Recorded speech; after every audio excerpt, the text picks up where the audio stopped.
All right, so it looks like that's most of us going to be here today, this morning. Welcome to our first talk. We've got Brian Contos, and he's going to be speaking on hacking demos, dirty secrets, dangerous lies, and asset intelligence. Welcome, Brian. Thank you. Thank you, thank you. Can you hear me? Testing? Yep. All right. All right, you guys ready to rock? All right. You wanted the best. They got stuck in Atlanta, so you got me.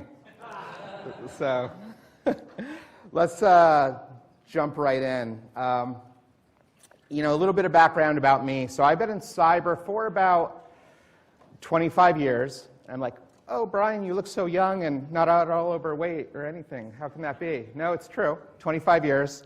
I've been building startups for most of the time. I started my career with DISA down in Fort Huachuca in Arizona, and then I went to Bell Labs. I moved to Brazil for a few years. But when I came back to the US, I just started building security companies. So RipTech, ArcSight, Imperva, Solera, Cylance, a whole bunch of companies.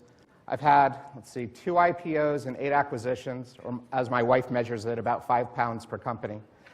Joke's on her, it's closer to 6.5 pounds. I wrote my last book with Bill Kroll. He was the former director of the NSA. Dozens of people read it. It was very verbose. It could stop a low-caliber bullet. And I recently did a documentary on HBO on cyber war with General Michael Hayden from the CIA and the NSA that was such a hit that the producers didn't even renew the domain name for $10. So that's a little bit about me. So we'll start where any presentation about cyber should start, which is the Greek Empire. So, at the time, from a technology perspective, the Greeks, man, they were the bee's knees. Nobody had anything on them. They were so advanced, so sophisticated. In fact, it's been postulated that had they not been sacked, that by 1492 they would have had a manned expedition to Mars. Now, my dad told me that. He's from Greece, so consider the source. But they were still pretty advanced, and they ruled the modern world, and they pretty much ruled the modern world with iron and bronze. And they had a phalanx unit. Right? Did anybody here see the movie 300? So they had iron, bronze, and they had abs of steel. As all Greek people like me have, I just have a protective layer of karate fat as well. But they were very successful until the Romans came along and they had this new thing called steel. It was low-carbon steel, but it was still steel. And they had this sword design called the gladius sword, which was actually taken from a Spanish model. And by today's standards, not super technically sophisticated. But back then, that allowed them to completely change their tactics. So they didn't have to fight in a straight line. They could flank. They could fight in the hills, through the trees. It wasn't just one giant unit you were going against. So it really allowed them to gain advantage. And we see that with all sorts of technology. Now we jump forward quite a bit to Turkey, the Ottoman Empire, 15th century. Now, the Ottoman Empire did not invent gunpowder or the musket, and they weren't even the first military to use the musket, but they were the first one to embrace it in force. And these weren't very good muskets. They weren't even rifled. So when you would fire a bullet, maybe it would kind of go the general direction where you thought it was going. But if you have 1,000 people, statistically, someone's probably going to hit somebody else charging at them. Now, there was a lot of complacency on the other end. The people fighting them said, we don't need to use these muskets. We'll use longbows and spears and swords, things like we've been using, tried and true, tested solutions. Well, the problem with that is when you bring a sword to a gunpowder fight, it doesn't really end well. So that complacency on the other side really took effect in a couple of reasons. One, they were outmatched. But two, you can teach somebody to use a musket pretty successfully. They might not be the best marksman, but they know how to use it in a week or two. To be really effective with a longbow could take years. Meaning that if you kill somebody with that fires a longbow, it's going to take a lot longer to replenish that than it does somebody from using a musket, just from an attrition perspective. So on the other side of this, we have World War II. But before we get into World War II, let's talk about World War I.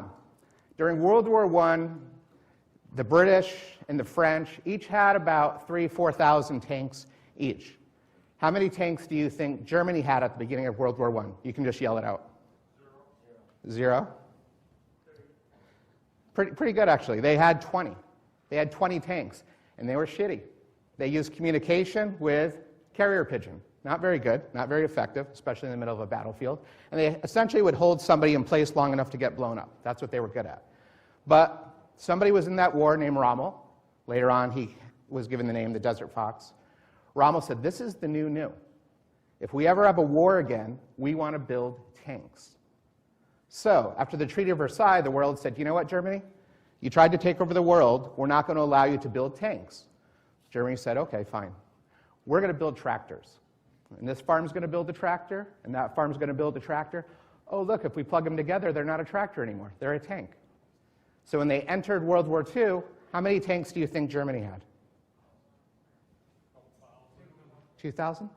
160,000 tanks and other armored vehicles, or a shit ton of tanks. So they're 54 tons each, and they held 5 people. And has anybody here seen the movie Fury? The Panther and the Tiger completely outclassed U.S. Sherman tanks. They were really spectacular on paper. They were like a fine-tuned clock, which is great if you're a clock. It's not particularly good if you're driving through mud and over rocks and being shot at all the time. So it became really problematic because these things would start to break. And when they broke, this is really the failure. They assumed that if they built this massive tank arsenal, that they would have the supply chains to support them. Well, when a U.S. Sherman tank got blown up or broken or something happened, they could fix it in the field. And if you could drive a car, you could drive a tank. They were very simple to use. Not so with the German tanks. With the German tanks, when something broke, they had to depend on a supply chain that wasn't there. So it would break. If somebody got killed on the tank, it would take a long time to replace those individuals.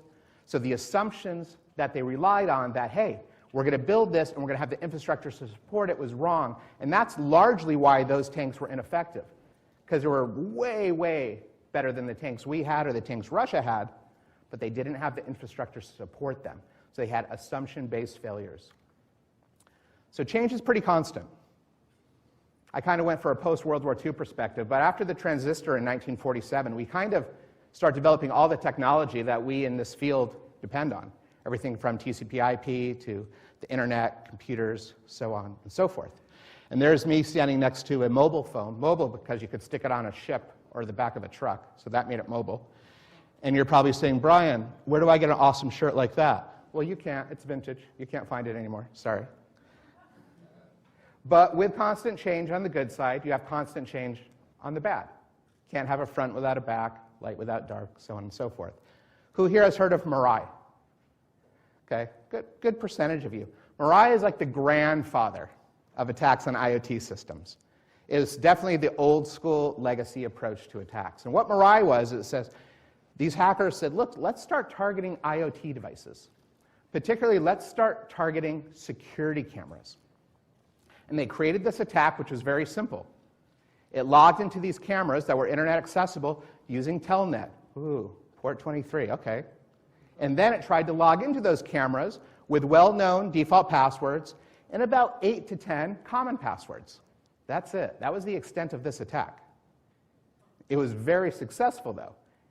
Logging into cameras with default passwords over Telnet, adding the malware to the camera, created a botnet that was larger than Google and Amazon combined in terms of processing power and network bandwidth.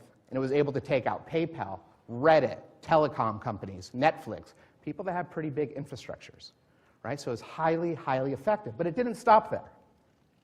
Because what they found out was there's so much white labeling, and there's so many shared libraries that are used in the IoT space, and even resharing of passwords, that the same attack was able to take out voice over IP phones, printers, digital door locks, through the same hack, telnetting into the device and typing in the default password that you could look up.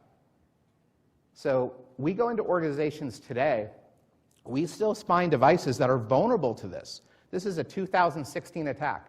They're still vulnerable. Furthermore, we still find devices that are still infected with Mirai, because nobody ever bothers to update the firmware or check the capabilities of their printers, their voice over IP phones, their security cameras. So this is actually still out there, even though it started back in 2016. So as a foundation to what we're talking about today, I want to just talk a little bit about asset intelligence, because it actually applies some some things that I think will be beneficial throughout the entirety of the presentation. The first one is, when you think about asset intelligence, this notion of looking across my enterprise and understanding where are my devices, where are my users, where are my applications, where are my vulnerabilities, all these things that play a role in assets. Think of it like this, 4 dimensions: length, breadth, height, and time. So length, these are asset types. When I'm talking about asset intelligence, and while in this presentation we're going to focus on just a portion of that, think of it in a large ecosystem of types. My laptop, my virtual machine, the applications it runs, the vulnerabilities it has, and the users that interact with it. Breadth, asset locations. I care about stuff that's on-prem. I care about stuff that's in remote offices. I care about stuff that's in the cloud. I care about stuff that's work from home. BYOD devices, enterprise devices. I want all of that. Height. This is where it gets really interesting. I want all the details. In particular, I want to know about presence and state. I want to know you're running AutoMox for patch management. I want to know you're running CrowdStrike for your EDR. I want to know you're in Microsoft Active Directory. That's presence. But what's the state? Maybe I'm running N-3. I've got a version of CrowdStrike that's 3 generations too old. Or my AutoMox hasn't communicated with the patch management console in over a year. Or I'm simply not even in Active Directory. That's state. So having presence and state is the height. And finally, time. Yes, I want real-time information about my assets, and I also want forensics data. Because forensically, I need to know that 10.1.1.1 belonged to Bob 3 months ago when that device accessed this application. Well, now it belongs to Sheila, and it doesn't matter what the real-time data is. So having all those capabilities, so think about that as we're going through today's presentation. And we see a lot of failures in a lot of ways people look at assets. A lot of folks still try to track it with spreadsheets. Right? That didn't work then. It certainly doesn't work today, especially the cloud assets that can be spun up and spun down in seconds. Well, what we find is most organizations have way more assets than they think they're supposed to have, especially if you look at SaaS applications. We find out licenses are both under and over purchased. I bought 10,000 licenses, but I've only deployed it on 8,000 devices. Or I've got 6,000 devices that aren't even running the products that they're supposed to be running. And what this leads to is assumption-based asset intelligence, just like we talked about with the German tanks. They assumed the infrastructure was there to support them. I assume that my EDR is deployed. I assume my patch management is up to date. I assume Active Directory is accurate. I assume what's coming in the cloud. I'm hoping, I'm praying, and it simply doesn't work. It doesn't scale.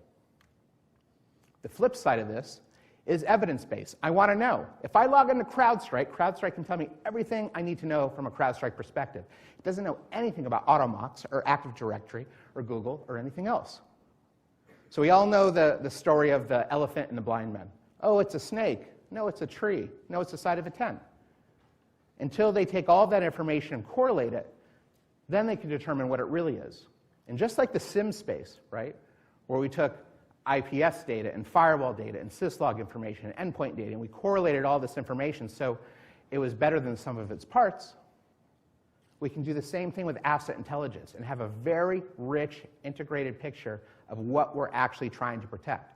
Now, if you look at NIST, you look at PCI, you look at CIS, you look at any regulatory mandate or framework, it always talks about having this capability, but we've always jumped over it in security because it's just such a pain in the butt to do. And we had to do it manually. So that's it on that. So keep that in mind as we go through these. So let's talk about XIoT, or Extended Internet of Things. And there's really 3 areas that this includes. The first one is enterprise IoT. This is what we usually think about when we think about IoT. Printers, cameras, voice over IP, digital door locks, HVAC, lights out management, UPS systems, things we think we're going to find in the enterprise. The other side is network devices. These are wireless access points, NAS, load balancers. Right? And the last group are OT, SCADA devices, PLC, Siemens, Honeywell, digital devices that control physics, flow, temperature, position. And we're actually going to hack some robots later, which is kind of cool. I wish I could bring it, but the thing that we're using is like 800 pounds, so I couldn't check it.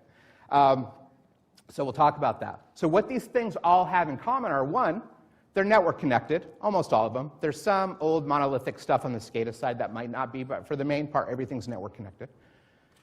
The other thing is, they run specialized firmware. Your printer is usually not your camera, and the thing that's controlling a turbine is usually not a digital door lock. They have very specific use cases, right? And finally, you can't really secure these things in a traditional way. Even though they're usually running Linux, Android, a Linux derivative, BusyBox, Ubuntu, on the OT side, something like VxWorks, which is a real-time operating system, you're not putting EDR, patch management, or local IPS or local firewalls in any of these devices, right? So by and large, they're pretty vulnerable. Now let's look at the volume of these. Think about this characterization. So there's about 10 million servers in the cloud, not virtual machines, actual physical servers you can touch. I tried to make the analogy to horses here. There's about 60 million horses. If we look at the number of devices, like a laptop that have a keyboard connected to it, that number keeps on going down every year, but there's about 5 billion. So I said roughly the number of people. People are about 8 billion, right? So let's look at the number of XIoT devices. There's about 50 billion, or about the number of birds. That's a lot. That's a target-rich environment. If I'm a nation state, if I'm a cyber criminal, I'm going to go after this. This is a great place for me to start my attack. So I did this very non-scientific search. Who here has used Showdown?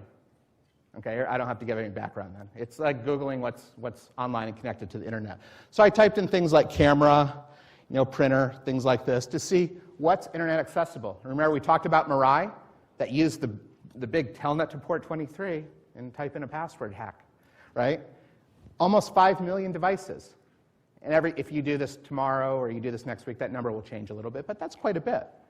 But look at the one at the far end, UPS systems, uninterrupted power supply. What's the use case for having a UPS system internet accessible like that?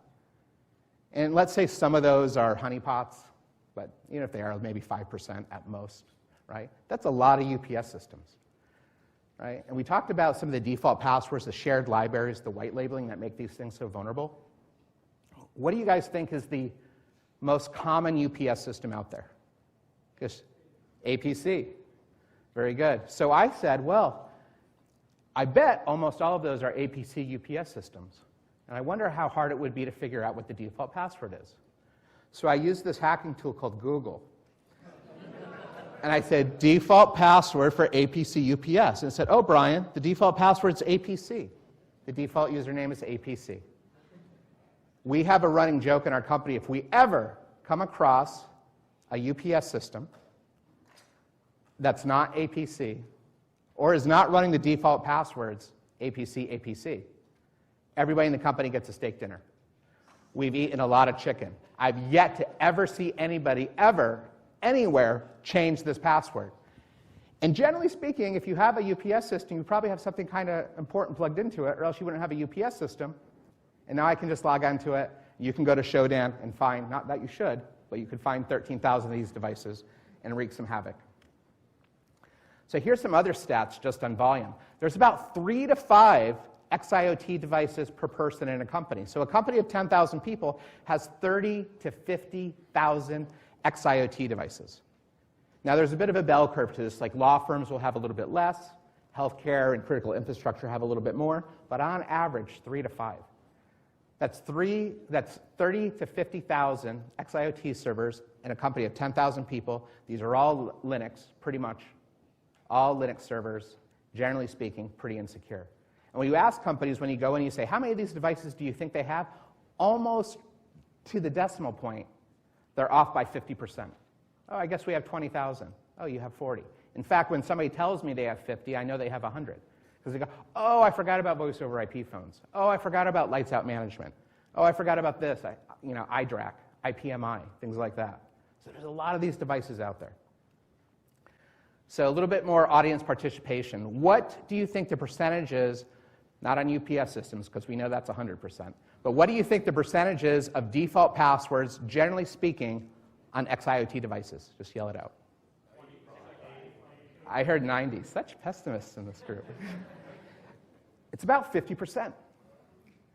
50%. Let's go back to that previous stat. 30 to 50,000 devices, let's say 30. I've got 15,000 Linux servers with a default password that I can Google. Well, that's not good, is it? That's a problem. And the other 50%, generally speaking, the password was changed once, because at the time of implementation, it had to be changed. And think of the people installing these, like security cameras. They're rolling up in a van with some boxes and a drill and some fiber optic cable and bolting them. They're not thinking about security development lifecycle. They're not thinking about best practices and uppercase, lowercase, special characters. They're thinking, I want to bolt this in and not electrocute myself and hit a wire, right? So it's a different perspective. Okay, end-of-life firmware. What percentage of these devices do you think is running EOL? Okay. About a quarter. And the ones that don't, the average age is 6 years. So you all have a smartphone. Would it even work if it was 6 years old? The OS, the apps probably wouldn't work if they were 6 years old. But these enterprise devices are. And with end-of-life devices comes CVSS scores, right? So about 70% have level 8, 9, or 10. And if you're familiar with that, level 9 and 10 means for little to no skill, I can take full administrative access over your device from a remote location. Like that fancy Mirai hack where we telnet in and use a default password. So here's the dangerous lies. So we talked a little bit about legacy attacks. Certainly Mirai falls into that category of what a legacy attack would be. But these are attacks that simply go after an XIoT device because it has the audacity to be online. You're online, I found you through Shodan or some other source. I'm going to try to compromise you so I can add a bot. And now that you're part of my botnet, I can use you for malware distribution, phishing, black hat search engine optimization, which is really popular now, DDoS, so on and so forth. All the things we're used to with that. There was a recent takedown. The US, South Korea, Australia, and a couple other countries were involved. It was called RSOX. And this was a massive, massive Russian botnet. What was interesting about this is it targeted OT devices, SCADA devices, to add to the bot. Not to blow up an oil pipeline or shut down a refinery or screw up a pharmaceutical development company's new drug. They simply wanted to add these devices to their botnet army. At about a rate of 90%, it was about 90% OT focus, going after real-time operating systems like VxWorks and a few others. It had some enterprise IoT. It had some wireless access points. It had some cameras and things like that, but it was mostly OT. Now, what they did with this Russian cyber gang, is they rented this out. So if you wanted a botnet, you could borrow their botnet for only $100 a week. It was a pretty good deal. But it was even better. For $150 a week, they would provide you with online support. So if you said, hey, I really want to play with a botnet, but I'm not sure. Can you guys add some help? Well, yes, we can. So that was nice of them. So it was very effective. We did the takedown. We took out the head of the botnet, and they usually pop up about a week or two later. The next one is physical attacks. You see a lot of these associated with nation states. Has anybody ever played with a tool called Frontin? It's an illegal tool. It's a hacking tool, but you might want to play with it. And I'll tell you why you can. And tools like this are generally designed to open up doors, spy through security cameras, shut off HVAC systems, physical-based attacks. Well, Frontin was designed by a group of contractors for the Russian FSB. It was a very, very powerful tool, very focused on finding XIoT devices, exploiting XIoT devices, and basically maintaining persistence and evading detection. Unfortunately for the Russian FSB, it got stolen by Digital Revolution Hacking Group. And after they stole it, they released it online. I know nobody here would ever download music or games or movies illegally. This group clearly wouldn't do anything like that. But on those sites, if you were to, you'll also find Frontin. If you speak Russian, or you can use Google's English to Russian Translate, you too can have a nation-state design, military-grade XIoT hacking tool. So that's very, very good, actually. And by the way, they're certainly not the only country to have this. They were just the only ones that got it stolen. Next one is OEM attacks. This is really interesting because sometimes these devices, well, they ship maliciously. Not with malware. Their architecture is designed to be malicious. So there's certain security cameras out there that record both audio and video. Okay, pretty standard. And when they're doing that, they have a little green light that comes on. And you can say, hey, stop recording audio and video. And they say, okay. And I'll turn that little green light to red. But that's all that changes. Not only is it still recording audio and still recording video, but it's streaming that to a remote location. In many cases, in the cases I'm showing here, it ends up in China. Now, some of these cameras are in manufacturing facilities, military, they're in boardrooms, They're in places that you have a security camera in there for a reason. So there's massive, massive data lakes where this information is being pulled through. They're doing pattern discovery, anomaly detection, temporal and volumetric analysis on this, looking for anything that might be valuable. And if 90% of it is garbage, that means 10% has some gold. And some companies that ship with this stuff on there, Huawei, ZTE, Hikvision, so on and so forth. These are all cameras that are made in China. Now, in November of 2022, we made it illegal to import or sell these cameras in the United States. But we knew they were pretty naughty for the last few years because we didn't allow them to be used in government organizations or with government contractors. Now you might say, okay, that's pretty good, we're stopping this, so we're not allowing these cameras. Well, the problem is organizations all over still have hundreds, if not thousands, of these cameras deployed within their companies. Right? They're all over the place because no one's really paying attention. And it's not like these companies have gone out of business. Has anybody here ever been to JISEC in Dubai? Okay, it's massive. It's a great show. There's JISEC and JITEC, so I was just there. It's about, what did you say, 100, 150,000 people? It's huge, absolutely huge. Who do you think the biggest sponsor was? It was Hikvision. You literally couldn't walk in without going through the Hikvision entry point, right? So it's not like they're gone globally. They're still all over, and they're super bad. They're super naughty little cameras. Now, a little funny story about cameras. We were working with a casino, and casinos have more cameras than I've ever seen. They have cameras that, as far as I could tell, were only watching other cameras. And so this one casino, I think roughly 120, maybe 130,000 cameras, which is a lot, but apparently it's pretty standard. They noticed something fishy was going on because their power bill was exceedingly high. Now, I don't know what the power bill is generally like at a casino, but I'm guessing it's not low. But it was so much higher that they started researching what was going on. What they found out it was their security cameras had been breached. Now, these are very powerful cameras, more powerful than most of our laptops as far as memory, CPU, processing capability, so on and so forth. So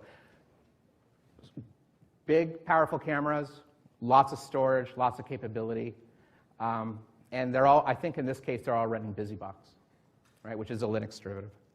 So what was happening? Well, they had all been taken over, and somebody was using them to mine crypto. So they were crypto-jacked. So you have 100,000 cameras all mining crypto. Prudence dictates your power bill is going to go up a little bit, right? So pretty interesting. Now, cameras aren't the worst. What do you think the most hacked XIoT device is out there? Printers. Because printers are super, super promiscuous. When I hear that Nelly Furtado song, Promiscuous, I think promiscuous printer. It just wants to be connected to. Oh, connect to me through Bluetooth. Connect to it over wireless, wired. You know, just a direct serial connection, whatever. I just want to print. Use my ink. So they're so open to be connected to. It's easy. And the great thing about printers is it's a great place to stage an attack. Once you get to a printer, you can attack the rest of the IT network and hang out. And they usually have big, fat hard drives, so you can download a lot of content, and you can upload tools. It's a great place to camp out. And guess what? Most companies don't just have one printer. They have hundreds or thousands. So why hang out on one when you can hang out on hundreds or thousands? So again, you can maintain that persistence. And the last type of attack are pivot attacks. This is an attack where I want to get access to your environment through a traditional means, and then I want to pivot to attack other devices. So a real popular example of this is Quiet Exit, which Mandiant discovered, I guess it's about a year and a half ago now, maybe 2 years. This is the way it worked. I'm going to do a phishing attack. I'm going to go after your network in so many ways, shapes, or forms. I'm going to find somebody on LinkedIn or Facebook and find out, oh, this executive has a daughter, and that daughter plays soccer. So I said, hey, I got a great picture of your daughter scoring a goal at the last game. Who's not going to click on that? And then they get infected, or over some type of messaging mechanism, whatever. We all know how phishing works. So they get in through phishing. But they don't want to hang out on the laptop, because there's application security, there's data security, there's network security, there's all these controls. But what they do want to do is use that device as a jump-off point. So once I get in and I'm on your laptop, I'm going to start looking for XIoT devices, because one, I know you're going to have a lot of them. Two, 50% default passwords. If the password's not default, you probably have old firmware, which means it comes with a lot of vulnerabilities. It's easy. And I'm not just going to get on one device, I'm going to get on hundreds of devices. And that's the way quiet exit works. So they got in through phishing, they pivoted. And when they pivoted, they specifically compiled a version of Dropbear SSH that would run on these network devices. A lot of wireless access points, but also phones, cameras, some NAS, things like that.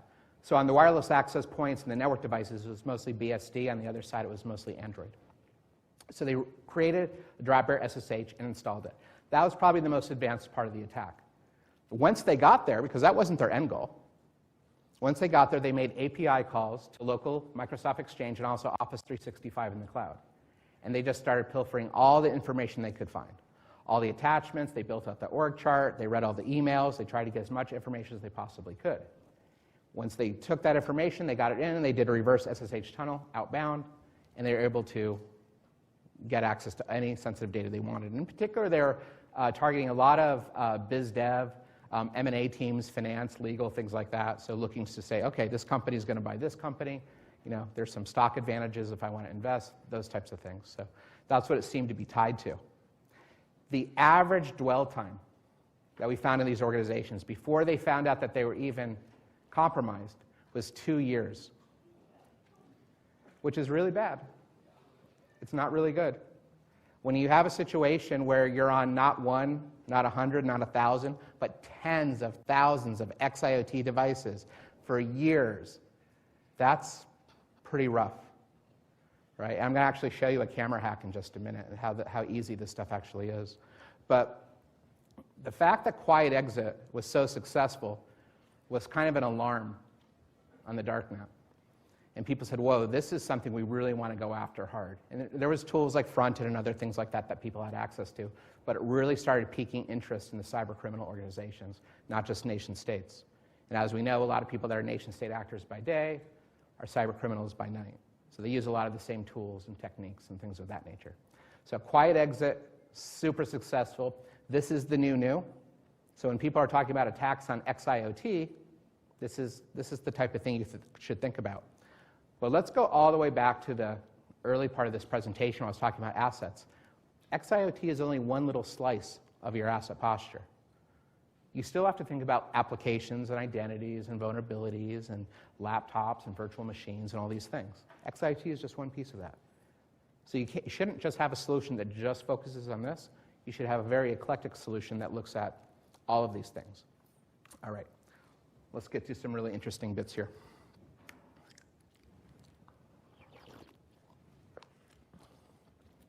Okay, hacking security cameras. And I tried to put some call-outs in this, because I know this is text-based, unlike the movies where there's like skulls laughing for whatever reason.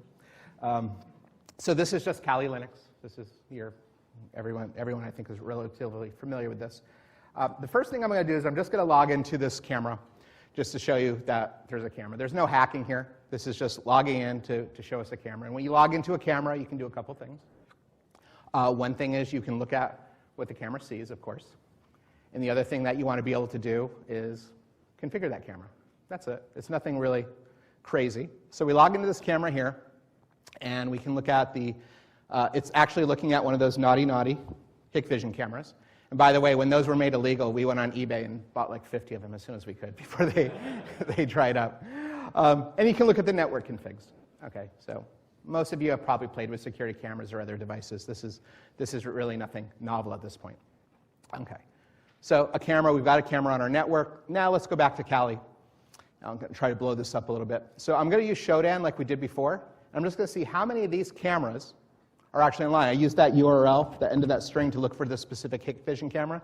We say, wow, there's about 3.5 million of those things worldwide. How many are in the US? It's about 500,000. So at any given point, there's 500,000 of these cameras, again, based on that URL string on the end of Hikvision. Okay, so now I'm going to go to exploitdb.com because it's free. I could go on the dark web and pay for an exploit. I could go to other sources, but this is a great place to go. It's free and easy to use. I'm going to type in Hikvision. I'm going to look for the specific vulnerability. There's the CVE 2021-36-2260 based on that URL string that we just showed you. Now I can take this and I can export it, and I can use something like Metasploit.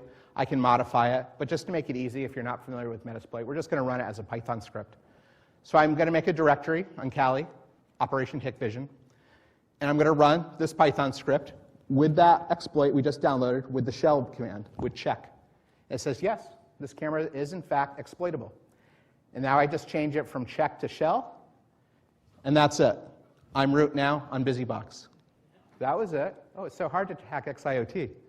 So I'm going to make a directory. I'm in the camera now. I'm going to call the directory bad because I'm going to do some naughty things. So I'm in my directory bad. I can do a directory listing. There it is. There's bad. But now I want to maybe upload some tools. I could upload anything I want at this point. I could upload password crackers, upload scanners, reverse SSH tools, whatever I want to upload. In this case, I'm going to go to this bad directory. I'm going to use TFTP.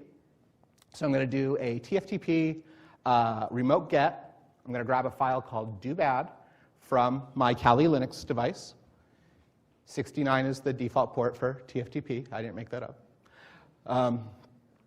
And there we go. So I was able to TFTP a file down. Again, it's just Linux. A lot of people go, oh, how can you do that on a camera? I'm going to make it so anybody can read, write, and execute this file. So 777, doBad. And let's see what we did. What did we download with all this work? So we look at doBad, and we downloaded a Shrek video, because why not? You can upload anything you want. So now that's cool. So we know we can upload things to this camera. Well, if I wanted to download something, I could then go from here. I could scan IT devices. I could grab sensitive information, pull it over. But just for the sake of being easy here, I'm just going to grab some server keys. So your public and private keys, your .pem files. And instead of TFTP, because we already used that, we're going to use FCP. So again, port 22, SSH. We're going to grab those PEM files. And I'm going to send those PEM files to my Kali Linux server, the same one that we use for TFTP, so nothing special. And I'm going to just type that IP address. So I can download things to this camera, and then I can export things out of this camera. And there it is. There's the password. Boom, boom, boom. And now I can open up Kali Linux now, go back, and there they are. There's my files. It was that easy to pull the information out. And the thing to think about, again, I know I've said this a few times, is these are just Linux servers. They're just very insecure Linux servers because they've never been hardened, they've never been patched, they're running default passwords. Again, the average age of the firmware is 6 years, so it makes them very vulnerable and easy to go after. Now this attack's a little bit more visual. This one's going after robots, which is kind of fun. So we bought this robot. It's a Fanuc robot. I heard it pronounced Fanuc and Fanuc. I'm not sure which one's right, but I've heard people say it both ways, so I'll probably use it interchangeably. So we bought this robot, the latest, greatest OS, nothing modified, just kind of out-of-the-box default configuration like most organizations would run it. And that is the controller. Remember back in the day when you had remote control cars and it had like a wire connected to the car? You could go like 6 feet and it kind of sucked. You like bang into the kitchen chair. Well, that's kind of what these guys are like as well. They're controlled via this wired controller, but you can do a lot. In fact, the first thing we did after we mounted it to the shipping crate that it came in, because it's a very secure way to mount a very heavy robot, is we made it do push-ups. So, I mean, why not? So it was really cool. So we set this thing up in the lab. We said, let's go ahead and run this thing and see what we can do. So never playing with one of these Fanuc robots before, this was all kind of new. So we said, let's just write a program that just very gently touches the top of this can, and that's all it does. Just a really, really basic program. There's a lot of X, Y, Z access and things that are called set points that you can configure in these, which is very simple. Now, the thing to know about these types of devices is all the intellectual property of how you make a drug or how you make a Volvo or how you mix something or paint something or cut something is stored in these devices. That's where the IP is. So if you can hack that device, you can steal a lot of sensitive information. You can also control them with PLCs like Rockwell and Siemens that we have up here on the rack. But there's a third way to control them. Oh, look at this. It's connected to the network. I can ping it. Okay, this is interesting. So if I can ping it, what else can I do? Do you think it's running a web browser by default? Well, let's go ahead and type the IP address in and see what happens. Look at that. It's running a web server from like 1989. But this little robot has a little web server in it. Okay, that's cool. Well, what can we do? Is it just like documentation and stuff? Let's find out. So let's look at the configuration information. Well, there's the OS from January 2023. There's all the serial number information and configuration information. Okay, that's kind of cool. So again, I didn't type in any password or username. I just put an IP address into the web browser at this point. And this is the actual running programs. And we can actually click on the program and, oh, sure enough, there's that CAN file. There's all the set points, all the configurations. And if this was a pharmaceutical device, it might say, mix this drug at this temperature with this much UV light. This is where all the IP is. So that file is called can.ls. Okay, so we're finding the configuration files, that the code it's running. We know about the device itself. What else can we do? Well, it actually has a relatively advanced system where you can do a remote or online version of that physical remote control. And look at all the things here. It's got Telnet, it's got mail, it's got FTP. FTP? Anonymous FTP? Well, that can't be right. So let's go to the online documentation that anybody can get to. Let's see what it says. If you see an anonymous username, you may be able to connect through FTP without credentials.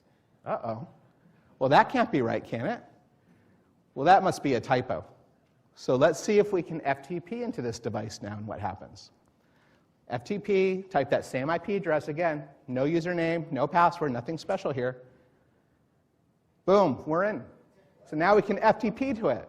Okay, well, maybe we can just look at what's here. We can do a directory listing and say, okay, there's all the files, and I don't know if this is really going to give us much value. But let's see, what can we find here? We'll look for a running file. There it is. There's can.ls. That's the actual operating file, but we can just look at it. I'm sure there's no way they're going to allow us to do a remote get and download a file. Oh my God, we can! So we can actually download this file now. So now we've downloaded can.ls, which is, again, the running config. So I'm going to use this hacker tool called Notepad.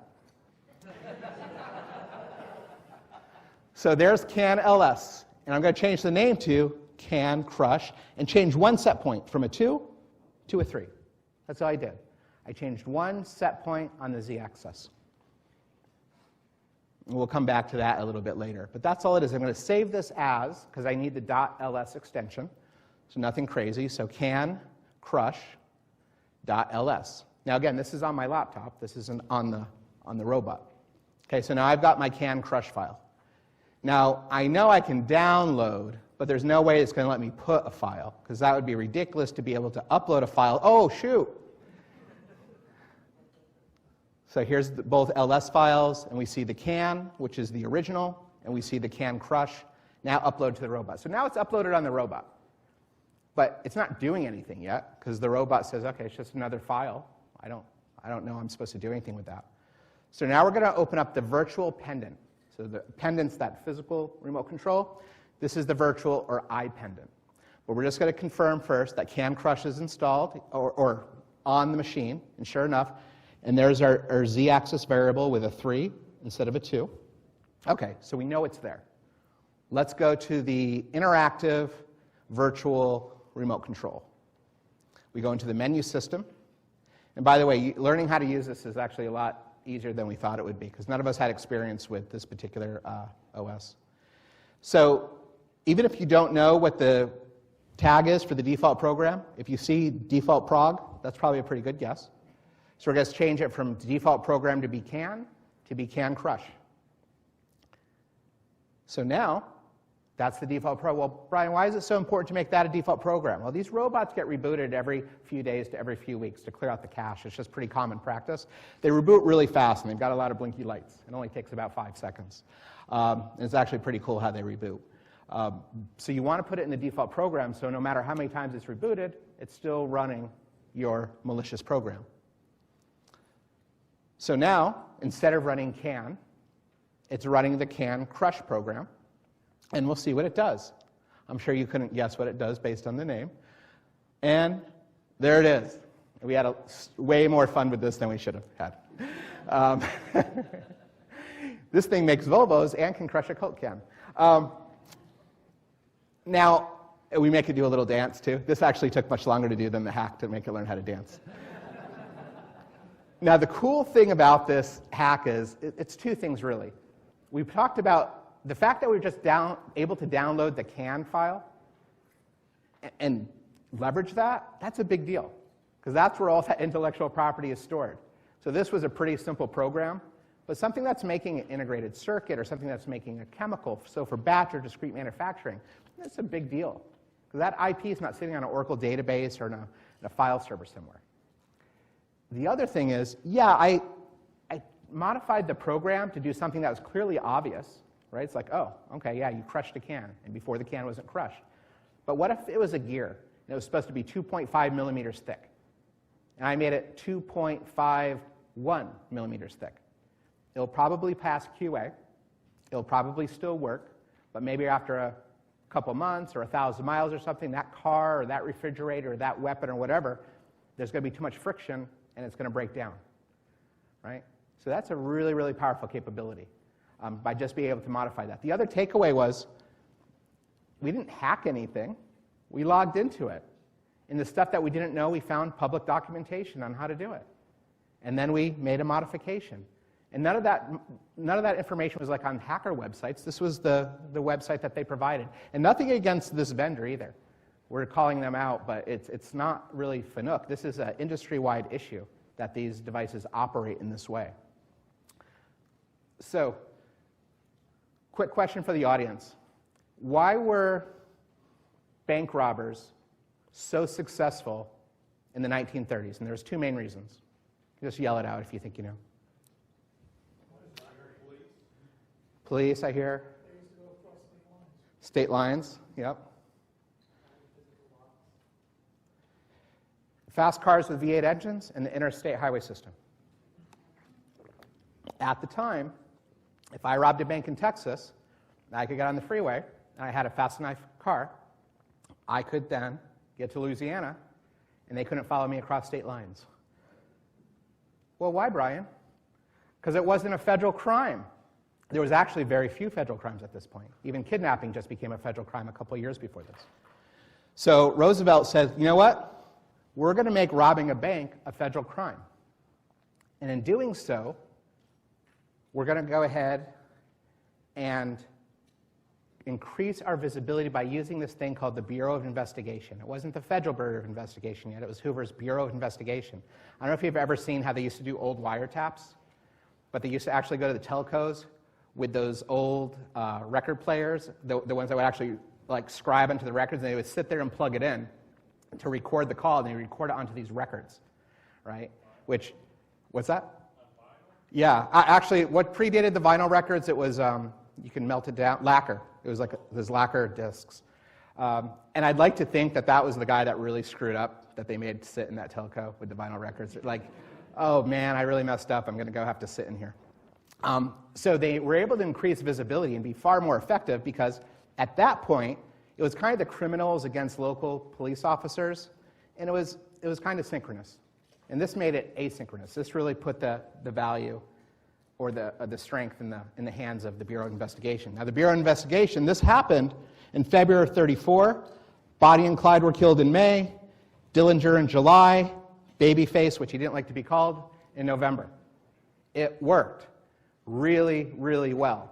This asynchronous type of fight being brought to these gangsters in the 1930s was highly effective. So effective that Roosevelt had no choice but to make the Bureau of Investigation the FBI, the Federal Bureau of Investigation.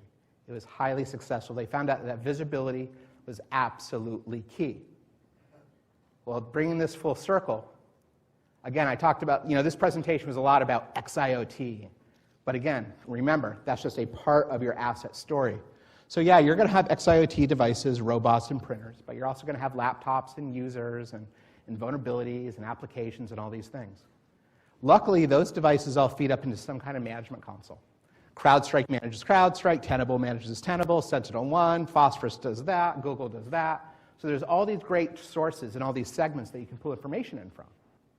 Well, you can make API calls to those management consoles using what's called an asset intelligence platform. These are usually cloud native. They don't run any agents. They sit in the cloud. Sometimes they can have an on-prem capability too for older solutions. But they make API calls to all those different segmented sources, not those individual devices, because that would be crazy. And then you can do all that correlation analysis. You have an asynchronous approach now because you have so much more visibility. lot like the FBI did with those bank robbers, right? Now you have everything all together. And it also can help improve your SIM, your SOAR, your CMDB, your ticketing systems as well, because those systems are predicated on knowing good information about your assets. So a teeny bit of a sales pitch here, just because it's free, and any of you could kick the tires on this. It only takes about 60 minutes to try one of these platforms out and say, hey, I'd like to set it up through the cloud. I'd like to connect it through CrowdStrike or Automox or Cylance, Microsoft Active Directory or Tenable or SentinelOne or whatever. There's hundreds of different sources.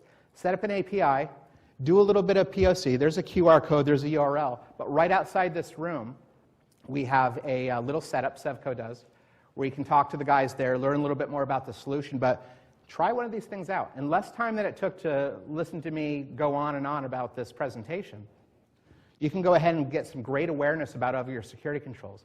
Oh, I have 3,000 devices that are in Active Directory, but 2,000 of them are running CrowdStrike. Of those 2,000, 1,000 of those don't have patch management. And the ones that do, 50 of them, it's on an older version. And 10 of them haven't communicated with the management console in over a year. Get all these little bits of information like that. Just all with Venn diagrams. It's really, really simple. It's really easy to use. And it's kind of a tool to make all of your other tools better. I only suggest it because there's no charge for this stuff. Again, it's free. Try it out. And if you really like it and you decide to move forward, you add more sources. Then you said, okay, not just devices, but now identities and applications and vulnerabilities. And now I want to use it to update and improve my CMDBs and my SIMs and my SOARs. So it's a really capable solution to make everything you're doing already even better. It's called the Sevco Asset Security Platform. So very simple to do, 60 minutes. And with that, I'll just open it up to a couple questions, but I've got some giveaways here. So real quick for the AFLA wireless access point, you have to raise your hand for this. What was the operating system that we were running on the robot? Not on the robot, no. That was the camera. Did you? Anybody else? Yes, sir.